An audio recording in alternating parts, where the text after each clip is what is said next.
one of the big things that we want people to know is that heat is the #1 weather-related cause of death in the United States each year.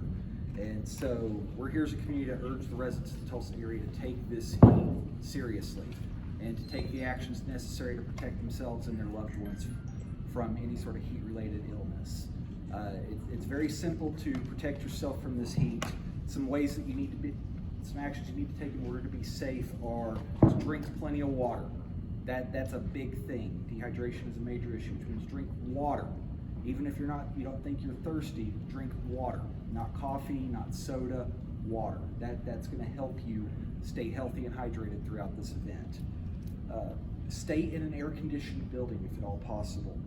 Air conditioning is the #1 way to protect yourself from heat-related illness and death. So don't rely on fans when the temperature's over 95 degrees as your sole source of cooling down.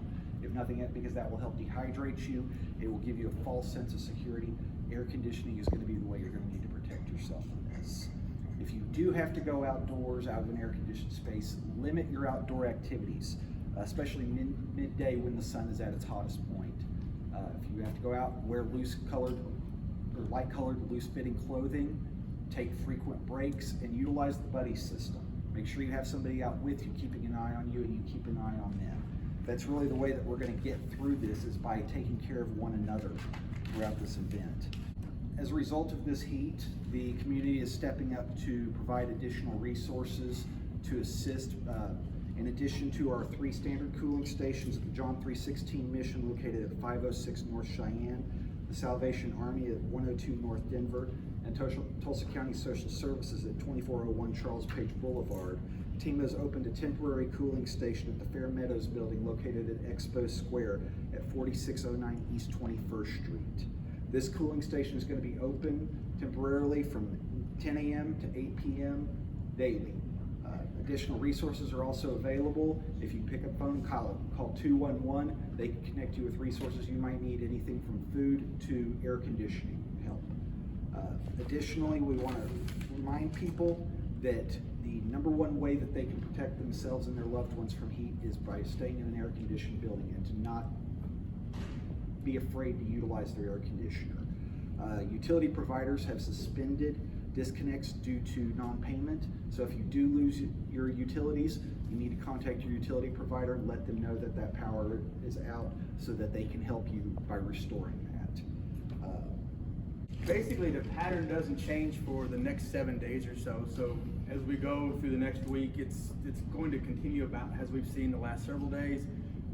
There are some indications that maybe as we get towards the 1st of August, there could be a little bit of a change in the pattern, but August oftentimes is our hottest month. So even a small change in the pattern off what is usually your worst still means we're going to see heat impacts continuing going forward into the month of August. In addition to the heat, the drought conditions are really becoming concerning now. We were considered abnormally dry in the last analysis. I expect Tulsa will be put into a drought category this week when the new analysis comes out, probably tomorrow.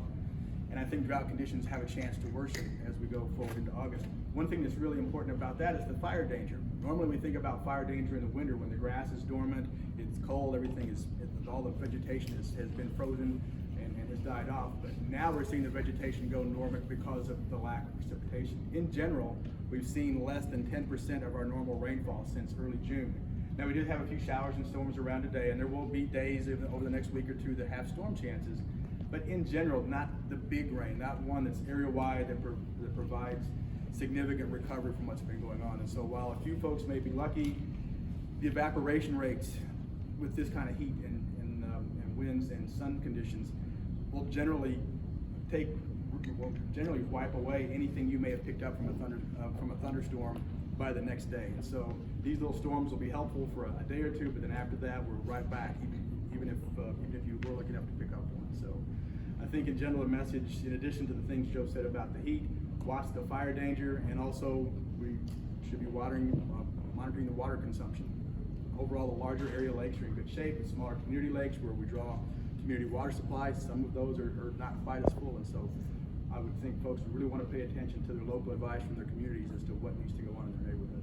So yesterday in the Tulsa EMSA service area, city of Tulsa, Bixby, Jinx, and Sand Springs, EMSA medics responded to 10 heat-related illness calls and transported 6 patients to local hospitals. Year to date, in 2022, we have responded to 246 heat-related emergency calls and transported 140 patients to the hospital. These numbers are what we would expect to see in mid to late August. So we're 4 to 6 weeks ahead of where we would normally see those mid 200 heat call numbers. It's very concerning, especially because the amount of patients that are being transported indicates that some of those calls are heat stroke, which can be deadly. I want to talk a little bit about knowing the symptoms for heat exhaustion and heat stroke, and knowing when it's imperative that people call 911 either for themselves or people they love. Heat exhaustion is a mild to moderate form of heat illness. You can notice clammy, balmy hands, appendages, vomiting, nausea, slightly lethargic, maybe a little bit lightheaded. That's about it. Usually heat exhaustion can be treated by going into a cool indoor area, drinking water, using cold compresses on some of those body parts, making sure that the patient is able to lower their body temperature quickly and safely. Heat stroke is very different. Heat stroke, if not given immediate attention, can lead to death. The number one thing I want to tell people to look out for, anytime a temperature is 104 degrees or higher and it's not going down, call 911 immediately. Anytime somebody has been outside and they have stopped sweating, that is a very, very, very dangerous warning sign that that person is close to succumbing to heat stroke. EMSA is ready to respond to all of these emergencies in our community, but the best thing that folks can do for our first responders is to heed this advice, stay inside, make smart choices. If you have to be outside doing activities in the 7 a.m. to 8:30 a.m. hour is probably the best, because that's when temperatures are going to still be slightly lower and there is some daylight for folks. So it's just important that we all work on this together. We all take these precautions seriously.